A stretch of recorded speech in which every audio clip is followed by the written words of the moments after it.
Москвада Шереметьево аэропортунда аба каттамдар кармалууда. Бүгүн 6-июлда Шереметьево аэропортунда эртең мененки каттамдар түнкү бороондон улам кармалып калды. Эл бир нече саат бою учактарын күтүштү. Бул тууралуу орус басылмалары жазышууда. Чогулгандардын айтымында алар кечки убакыттан бери Красноярск, Сочи, Магнитогорск, Кытайдын Саня шаарына жана башка шаарларга учактарын күтүштү. Адамдар отургучтарда, кафелерде, чемодандардын үстүндө укташкан. Таңга маал жүргүнчүлөрдүн көбү чыгып кетишкен, калгандары билетин кайтаруу үчүн кезекке турууну улантышууда. Файтстатс кызматынын маалыматы боюнча эртең менен 100дөн ашык рейс кармалган. Учурда транспорт прокуратурасы учактардын кармалышы боюнча кырдаалды карап жатат. Булак Супер KG. Кыргызстанда Мекен бренди менен смартфондор чыгарыла баштайт. Кыргызстанда сентябрь айынан тарта Мекен бренди менен смартфондор чыгарыла баштайт. Бул тууралуу 5-июлда Кыргыз индустрия ишканасынын жетекчиси Жарасул Абдураимов билдирди. Анын айтымында смартфондорду ата мекендик адистер чогултат. Көпчүлүк тетиктер чет өлкөдөн алып келинип, телефондун корпустары өлкөдө жасалат. Бул үчүн жабдуулар сатып алынган.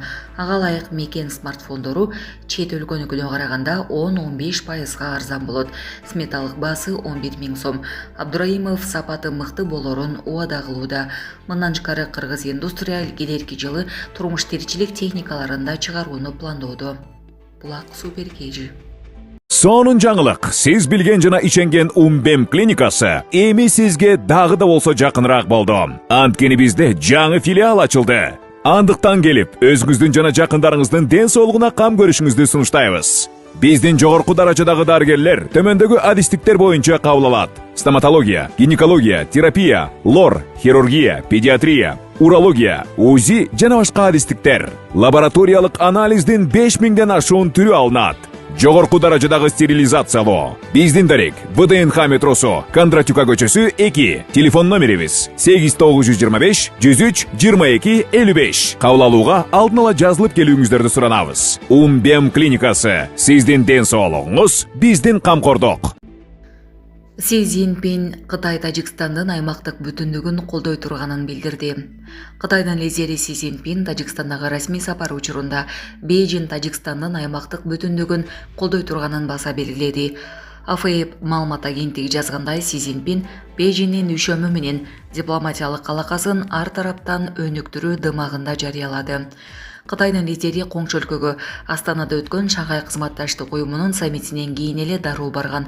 Кытайдын мамлекеттик телеканалдары эки лидердин сүйлөшүүсүндө Бейжин дүйшөмү менен достук мамилесин, кызматташтыгын өнүктүрүүдө жана өлкөнүн көз карандысыздыгын, эгемендигин жана аймактык бүтүндүгүн коргоодо колдоо көрсөтүү ниетин жарыялаганын жазышты. Си Цзиньпин Кытай менен чөлкөмдөгү өлкөлөрдүн ортосунда бир катар инфраструктуралык макулдашууларга кол коюлган учурда Борбор Азияга келди. Астана саммитинде Си Цзиньпин Орусиянын президенти Путин менен сүйлөшүп, аймактык уюмга мүчө мамлекеттердин башчыларын тыштан кийлигишүү аракеттерине каршы турууга чакырган. Булак Азаттык. АКШ чалгынчысы Киевде көзөмөлдөп, Зеленскийди өлүм менен коркуткандарды атады. Азов бригадасы Владимир Зеленскийди Россия менен тынчтык сүйлөшүүлөрүн жүргүзсө жаман болорун айтып, өлүм менен коркуткан. Бул тууралуу Американын мурдагы чалгын кызматкери Скотт Риттер Диалог Vox YouTube каналындагы маегинде билдиргенин РИА Новости жазды. Азовтун штаб башчысы Зеленскийге тынчтык келишими тууралуу ойлонбой эле кой, ойлонсоң жашооң бүтөт деген. Азов мурда жасап жүргөндөр менен эле алек. Тагыраагы Украина башчысын Валхалладан башканы тандаса деп өлүм менен коркутууда.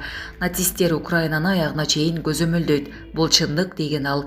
Риттердин айтымында нацисттик түзүлүштөр АКШ үчүн өтө ыңгайлуу курал катары кызмат кылат. Бул аларга Киевде көзөмөлдөөгө жана Россия менен күрөш жүргүзүүгө мүмкүндүк берет.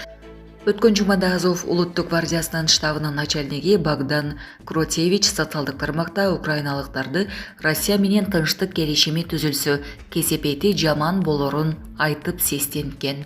Булак Супер KG. Кытайдын чыгышында болгон торнадодан бир адам каза болуп, 79 адам жаракат алды.